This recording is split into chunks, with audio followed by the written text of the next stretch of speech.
আসসালামু আলাইকুম রহমতুল্লাহ। প্রিয় দর্শক, আশা করি সবাই ভালো আছেন।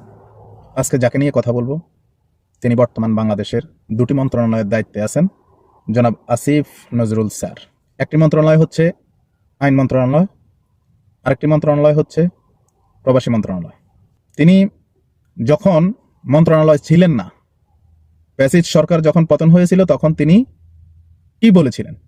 তিনি যদি কোনো মন্ত্রিত্বের দায়িত্ব পান তাহলে তিনি মন খুলে মানুষের জন্য কাজ করবেন।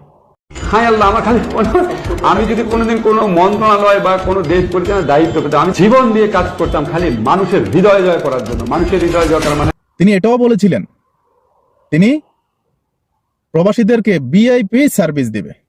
আমরা আমাদের যারা রেমিটেন্স যোদ্ধা আছে ওনাদেরকে এয়ারপোর্টে ভিআইপি সার্ভিস দিব।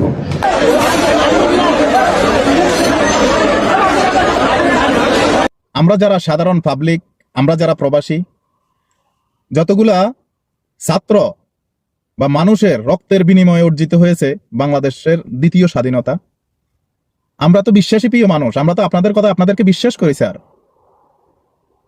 আসলে আপনাদের আমরা কি বলবো?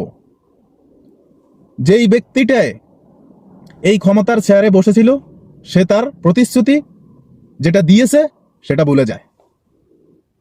এই ক্ষমতার চেয়ারে যেই ব্যক্তি এসেছিল সে তার প্রতিশ্রুতি ভুলে গেছে। আপনি আমাদেরকে ভিআইপি সার্ভিস দিচ্ছেন। যদি আমাদেরকে ভিআইপি সার্ভিস দিতেন তাহলে এভাবে এয়ারপোর্টে আমাদের সামান চুরি হয়ে যেত, আমাদের লাখিস কাটে সামান লয়ে যেত। কই এই ধরনের তো কোনো অ্যাকশন, কাউকে অ্যারেস্ট করা বা আইনানুগ ব্যবস্থা তো আপনি নেন নাই।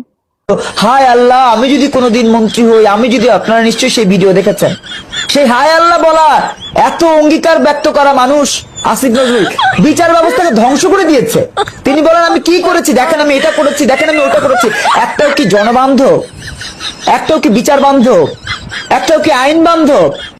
তারপরে সৌদি আরবে বাতা এবং হারাতে যেভাবে প্রবাসীরা, বাংলাদেশি কিছু নরপিশাচ প্রবাসীদেরকে কিডন্যাপ করে, কই এই বিষয় তো আপনার মন্ত্রণালয় থেকে কোনো বিবৃতি দেন নাই, এবং বাংলাদেশ এম্বাসি থেকে, কাউন্সিলর থেকে কোনো বিবৃতি দেওয়া হয় নাই।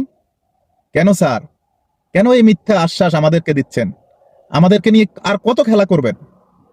আর কত খেলা আমাদেরকে নিয়ে করবেন? আমরা আর কত আপনাদের খেলার পুতুল হব? কত অন্যায় আর আমাদের প্রতি করবেন? আমাদের অর্থের উপার্জনে বাংলাদেশের রেমিটেন্সের চাকা ঘুরে, আমরা প্রবাসীদের উপার্জন অর্থায়নে বাংলাদেশের রেমিটেন্সের চাকা ঘুরে। আমাদের সাথে আর কত চলনা করবেন? কেন আমাদেরকে মিথ্যা আশ্বাস দিচ্ছেন? কেন বাংলাদেশের আপামন